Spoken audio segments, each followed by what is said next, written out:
friend, welcome back to my channel. I don't know about you guys, but I, over the last year, have seen a number of different Zeesea cosmetic reviews pop up. Seems like they were really deploying a lot of PR or a lot of different collections that caught people's eye. And I was recently scrolling through Instagram and I came across an ad for a subscription service that they offered. I hadn't seen a lot of buzz or content about it, and I've been curious enough about the brand that I wanted to go ahead and give it a try. So hopefully that sounds interesting to you. I will leave timestamps down below in case you want to ping pong around, but I thought it would be good to talk about the actual service first and then show you the contents of what came in my first ever Zeesea subscription box. So on the ad, what originally sucked me in was that they were claiming you would get $80+ of product for about $32, which is not entirely true. The way the service works is you can choose 4 different plans: the month-to-month one, which is most expensive, the 3-month one, which saves you 5%, the 6-month one, which saves you 10%, or there is a 12 months prepaid that saves you 20% off of each box. Because I don't know a lot about this brand in regards to actual performance that I have tried, and I don't need to amass that much makeup, I went with the 1-month option, which ended up being $40, shipping included. I didn't have a clear understanding on when exactly the box would ship. It just sort of showed up in my mail of a couple of weeks after the fact, so I don't quite know how the actual timeline works, but they do say that you have the option to cancel at any point in time. Otherwise, it will be a recurring charge. When I was looking on their website, they have 6 different claims they make about the box. So they say that it's at least $80 worth minimum of product. They say it has free delivery, aka they build the shipping cost into your box cost. You can cancel anytime before the next box is sent out. It says you can subscribe longer at a cheaper price point, like we talked about. Number 5 is they'll surprise you with products that maybe haven't gone public. And then it says the perfect gift for you or for loved ones. So let's go ahead and talk about what we have in my actual box. Okay, so I'm gonna show you the boxes that each of these products came in, because I think part of what draws me in and what I've seen in a lot of videos is the collaborations that they do. They've had some really beautiful collaborations and everything is normally very beautifully packaged. And I will say that everything was shipped really carefully. Like, there was a lot of care put in. Everything was clearly bubble wrapped and they didn't want anything to break, and very fortunate to see that nothing actually broke. So the first 2 items that I have looks like they come from their Zeesea and Picasso collaboration. So both of the single shadows that came in these boxes looked like this. These boxes are really, really pretty. I don't know a ton about art aside from very basic surface level claims, but the 2 shadows that I have, they don't have distinctive names. They just have shade numbers. So I have S081, which looks like this. It's like a deep green kind of shade. And then I also got this really pretty speckled, what looks like probably going to be a gold. I'll go ahead and swatch these for you. They both feel pretty soft to the touch, but they're not really wowing me with their impact. Definitely feel like they could be a little bit punchier, but workable. And these retail each for $7 currently on the website. Item number 3 that came in the box also was a collaboration with the Picasso line. This is their No Trace brush. It's not currently on the website, so I don't know what this typically retailed for, but it came in this really nice, thoughtful plastic container just in case I want to travel with it. And this is what the brush looks like. It basically looks like their take on a kabuki brush. It is super soft to the touch. I am somebody who typically uses a sponge, but the way this is laid out, it has me intrigued and wanting to try using it. Like I said, the texture of it is so very soft. Really interested in seeing this. But aside from the line saying Picasso in the box, I feel like you wouldn't necessarily know it was a collaboration item, but still looking forward to testing out one of their brushes. I like that they included a brush. It helps me to be able to explore more of their range beyond just their colored cosmetics. Item number 4 is the Living Colorfully Double Head Eyeshadow and Lying Silkworm Pen.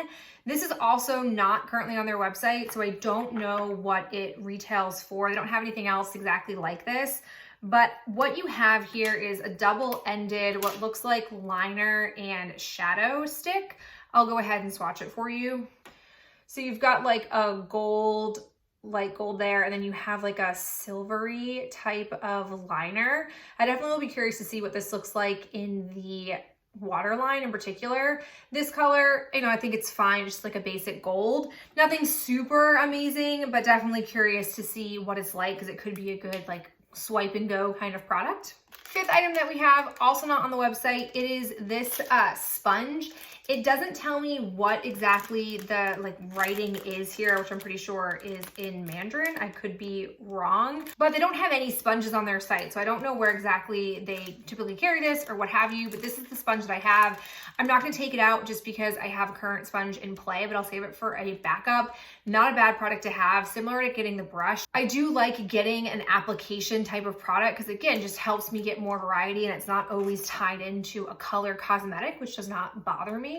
And for our final item, which is I think the best item of all the items I have, it's a full-on eyeshadow palette. It is the Alice in Wonderland collaboration palette with the British Museum. This is the Dreamland eyeshadow palette, which looking at all 3 of the options, I have seen reviews on this. This is, in my opinion, the most wearable one. So I'm very glad that I got this and not like the red-based one, which is Queen of Hearts or Alice, which has blue shadows in it, not really my jam. This retails for $35, so it is the highest value item, I would say, out of everything that's currently in my box. If you haven't seen reviews on this palette, part of what gets people really excited is the packaging has this really beautiful like glitter that moves around in here. I will admit, I'm not a diehard or a super huge Alice in Wonderland fan, but I can appreciate the level of detail that they put into this.